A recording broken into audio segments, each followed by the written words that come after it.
lah, bagi yang tak ada duit kan, sebenarnya yang tak ada duit kau pergi berbuka kat masjid, dan itu bukan pilihan terakhir babe, tapi pilihan terbaik. Kenapa aku cakap macam tu?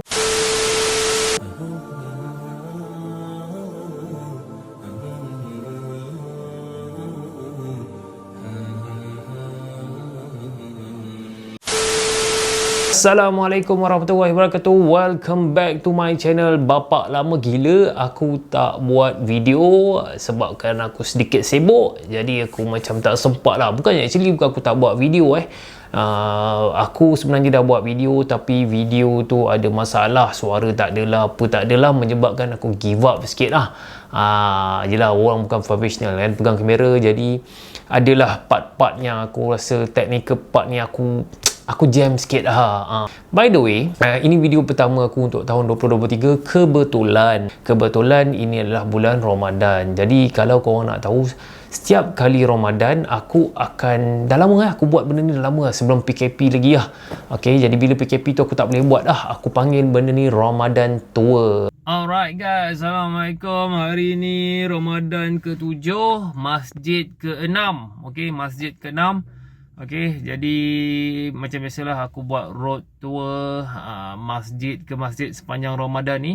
Road tour Ramadan lah aku panggil road tour Ramadan sepanjang Ramadan ni. Okay, hari ni aku dekat Masjid Ubudiyah.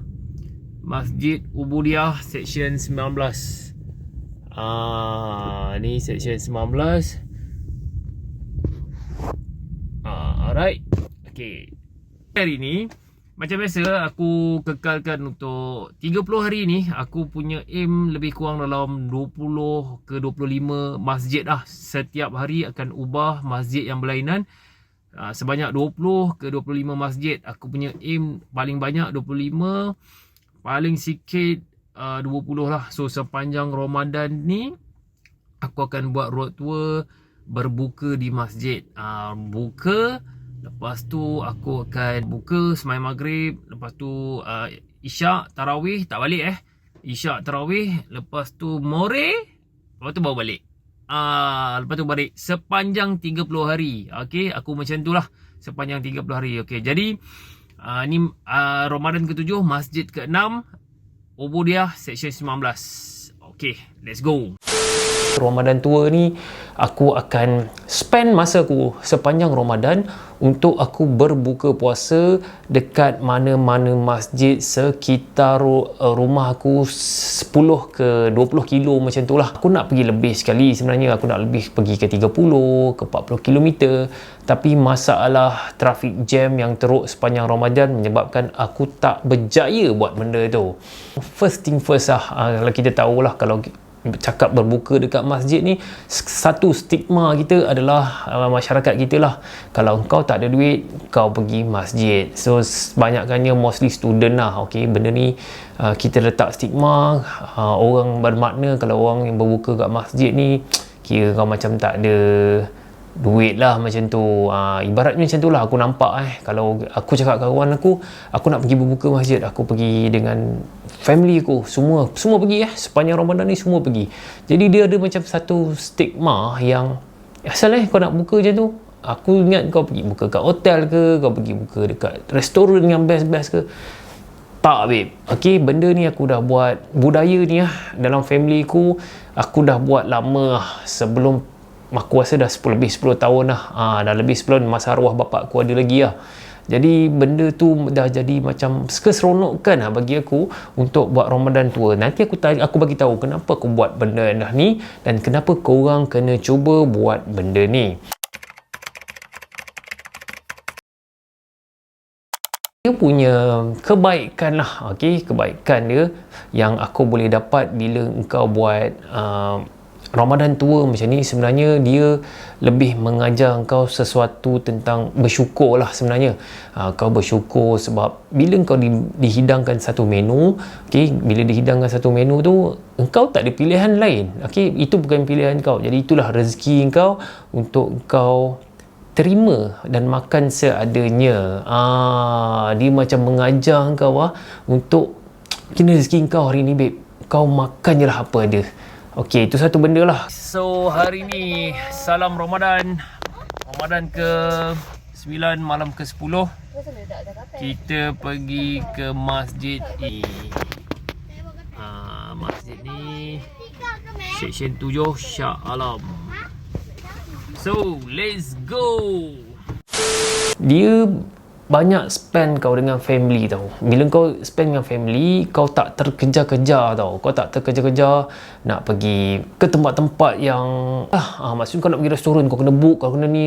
Kalau tak, kau pergi buka kat masjid, dia macam kau tenang, kau relax. Okay, sebelum kalau kau sampai awal lepas asar tu 5.30 kau gerak. Okay, dan kau boleh duduk, kau mungkin boleh tadarus dulu dengan family kau, dengan anak-anak atau dengan parent kau. Memang best lah bagi aku. Suasana ni dia dapat rasa kau boleh buat benda ni sepanjang Ramadan je. Lepas Ramadan kau dah tak boleh buat lah. Dan bila kau buat jadi macam tak best lah. Suasana tu tak best. So Ramadan Tour tu, so aku panggil dia Ramadan Tour. Dia memang mengajar kau banyak benda lah. Selain kau travel, kau dapat travel dan kau dapat rasa pelbagai tempat.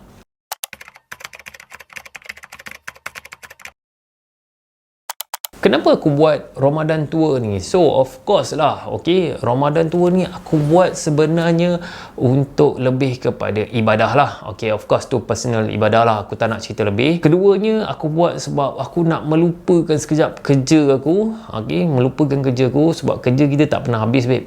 Jadi Ramadan ni aku cuba pendekkan waktu kerja aku. Okay, dan aku kalau boleh nak off terus, tapi aku nampak masih tak boleh nak off sepenuhnya. Jadi aku try cut off yang kalau boleh aku nak kerja 4 jam je untuk Ramadan ni. Okay, kalau start pukul pagi pukul 7, pukul 11 dah habis. Kalau start pukul 1, pukul 4 dah habis. Aku train diri aku macam tu supaya untuk Ramadan saja aku cuba buat. Dan Alhamdulillah tahun ni aku berjaya buat lah, babe. Aku berjaya buat dan aku boleh spend buat Ramadan Tour ni lah. Cuma tak boleh pergi jauh lah sebab masalah traffic jam. Aku nak offkan semua kerja-kerja dapur. Okay, aku nak offkan semua kerja-kerja dapur. Of course lah, orang rumah aku cakap dengan dia, okay, kita pergi berbuka dekat mana-mana masjid dan dia tak perlu masak lah. Dia tak perlu masak dan kita boleh spend the all times daripada pukul 5.30 sampai lepas tarawih morih macam tu, dan kita orang baru balik rumah. So spend tu dengan family. Actually Ramadan time ni family lah, dengan family tu banyak. Dan selain untuk mendidik lah anak-anak kau tu suka dengan masjid. Okay, aku rasa Ramadan tu yang aku buat ni dia macam kau pergi travel tau. Mendidik kau untuk melihat orang kat tempat orang, walaupun dia hanya radius kilometer tu tak jauh, tapi kau jumpa macam-macam orang tau. Aku bagi satu contoh lah. Kalau kau pergi dekat satu masjid macam ni, orang dia perangai dia macam ni. Ada orang yang lebih kurang, tapi ada orang yang lain. Bila kau pergi masjid yang macam ni pula, meriah dia lain pula. Dan ada yang masjid langsung suram, babe. Kenapa suram? Sebab ada yang bergaduh. Aku dapat tahulah kan, aku pelik. Masa aku nak pergi satu masjid ni, aku nak pergi berbuka lah macam biasa kan. Bila aku nak pergi berbuka, waktu tu masjid tu gelap lagi. Waktu tu aku dah lambat tau. Aku punyalah gerak-gerak sebab jam. Dah lambat 6.30. Aku rasa macam tu. Selalunya mana-mana masjid yang aku pergi, aku tak nak sebut masjid mana. Mana-mana masjid yang aku pergi 6.30 ni dah meriah. Tapi aku pergi satu masjid ni, masjid bukan surau. Aku pergi satu masjid ni suram gila, lampu tak buka. Masjid tu masjid besar Jadi aku jadi pelik tau. Kenapa masjid ni, apa yang masalah dia? Dan ni aku pun buat tak tahu. 6.30 aku gerak balik pergi masjid lain. Dan aku cubalah dapatkan info. Rupanya masalah perebutan kuasa lah dalam AJK masjid. So aku rasa macam sayang masjid sepatutnya waktu yang baik dapat dimeriahkan masjid tu, sebabkan ada yang gila kuasa nak jawatan apa semua, masjid jadi suram. Jadi aku nampak jadi satu pengajaran lah bagi aku, betapa gilanya kuasa bukan dekat politik saja, malah dekat pengurusan masjid pun ada orang yang macam tu, babe. Ada orang yang macam tu, yang kuasa nak bergaduh, nak jawatan imam, nak AJK ni, nak nazi. Aku jadi macam wow, okey, pengajaran untuk aku lah yang tengok. Alright, dan pengajaran untuk korang yang dapat cerita macam ni. Bagi aku lah, bagi yang tak ada duit kan, sebenarnya yang tak ada duit kau pergi berbuka kat masjid, dan itu bukan pilihan terakhir babe, tapi pilihan terbaik. Kenapa aku cakap macam tu? Kadang-kadang bila kau ada duit mungkin kau tak pergilah, tapi sebabkan kau tak ada duit, mungkin Tuhan memanggil kau untuk pergi ke masjid. Kita tak tahu babe. Mungkin itu cara Allah memanggil kau, mungkin Tuhan memanggil kau cara yang macam tu. Mungkin aku cakap itu bukan pilihan terakhir, tapi itu pilihan terbaik untuk korang rasa berbuka dekat masjid. Of course lah, kalau berbuka ni engkau boleh berbuka dekat masjid ni, okay, selain kau boleh mengimarahkan masjid tu, engkau sebenarnya boleh sikit sebanyak lah part bagai ekonomi tu kau boleh jimat. Tapi itu bukan aku punya purpose lah. Kau boleh jimat banyak lah sebenarnya berbanding kau nak pergi buffet. Puasa ni kau tak boleh makan banyak mana pun. Kau nak makan banyak mana? Sebenarnya kau makan nasi, kau kena air sikit pun kau dah kenyang lah. Jadi aku macam pelik lah orang pergi buffet apa.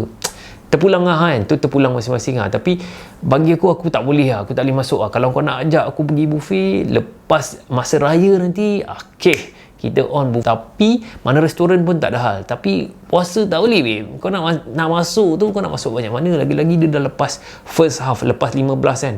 Mula-mula tu okey lagi lah. Lepas 15 kan, masa tu lagi meriah kan, orang buka kat luar kan. Tapi aku tak boleh. Aku bukan tak boleh apa, aku tak boleh masuk banyak makanan. Jadi aku rasa macam kau bayar RM89 ke RM120 untuk buffet per person, dan kau tak boleh makan.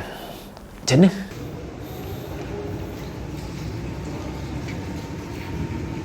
Okay, so kat sini kawasan makan lah. Okay, dia ada orang ada meja, dia belah sana, dan yang ni belah sini. Okay, kalau yang family dia bagi satu meja macam ni lah, boleh kongsi. Alright.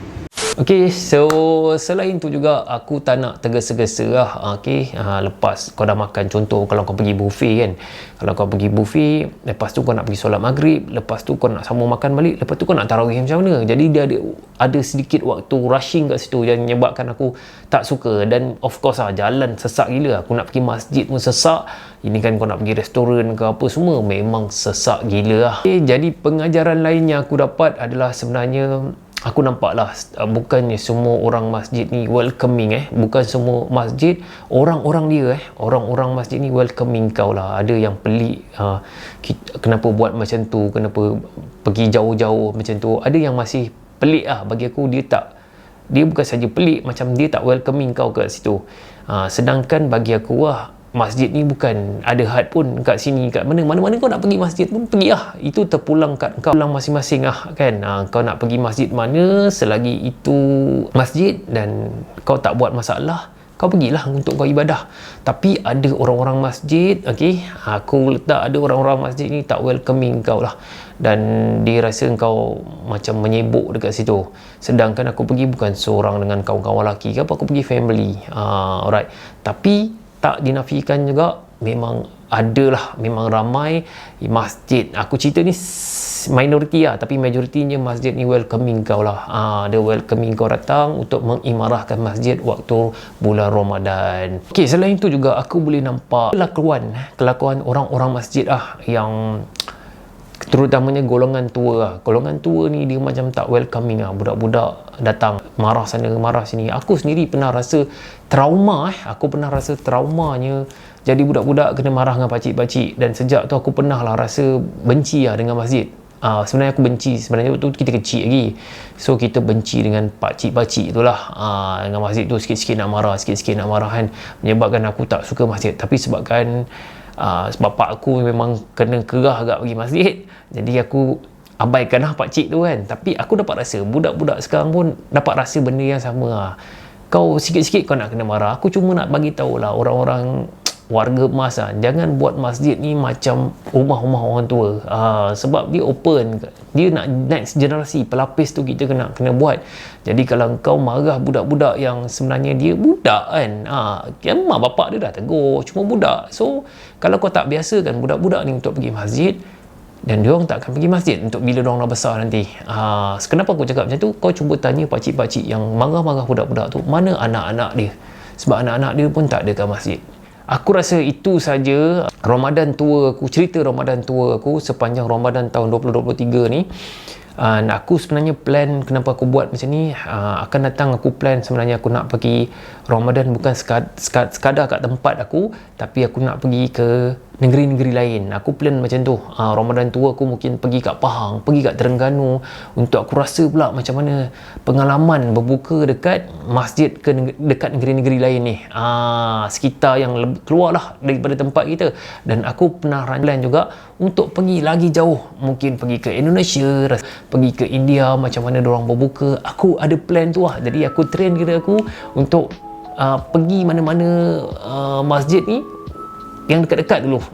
Lepas tu akan datang dah terbiasa dengan benda tu, aku nak pergi yang lebih jauh untuk aku rasa pengalaman Ramadan tua aku yang aku create sendiri, yang aku buat sendiri, untuk aku rasa sendiri lah pengalaman tu. Kalau akan datang, kalau kau tak sempat untuk buat ni, buat Ramadan tua macam aku ceritakan ni, akan datang kau boleh cubalah untuk buat Ramadan tua ni. Kau rasa macam mana seronoknya buat Ramadan tua ni, macam mana aku buat. Alright, jadi itu saja untuk video kali ni. Jumpa next video. Bye. Selamat Raya Babe. Assalamualaikum warahmatullahi wabarakatuh.